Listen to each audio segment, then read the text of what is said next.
And joining me now are boys in the band cast members Zachary Quinto, Robin de Jesús, and Charlie Carver. Hey, so good to see you today. Thank you for joining us live. So, I got to tell you, looking at the video, first of all, the tie, the size of the ties make me know that year is in the 60s. But the conversation, Zachary, that we're having from 68 to when you reprise these roles now, what strikes you as the biggest change? I know we have huge legislative changes, but in our Yeah. conversations that we have with each other. Well, I think a huge testament to how far we've come is the fact that the entire cast of this film is, we're all openly gay, successful, thriving, integrated men. And when you consider how challenging it was for the guys who originated these roles to consider what they were sacrificing to take the risk to be a part of this project, I think that in and of itself is a huge leap forward, and one that's really encouraging, and one that I think it's incumbent upon all of us to continue moving in Absolutely. that direction. Absolutely. And Robin, I read something where you said there's a 10th character that we don't see on screen. What is that 10th? Who is that 10th character? Yeah, I think in the past, this story was always made to feel as like a little less than because people felt it was about a bunch of gay men who were self-loathing or self-hating.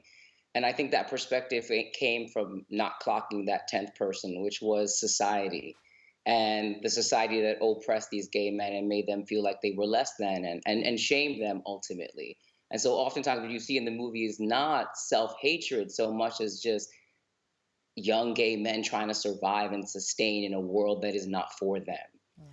Yeah, and it's interesting because Charlie, your character Cowboy is one of the only characters who actually accepts himself in the way that the others don't. Picking up on what Robin said, I always though think again of the time that has passed. I mean, it's 1968. I don't know how old you are, but I was just about to be born then. And when I look at, women's rights, civil rights, all of these things, in some ways it feels like an eternity ago. And then in others, it feels like this just happened overnight. So don't be surprised that the struggle is still so hard because it's not that long ago.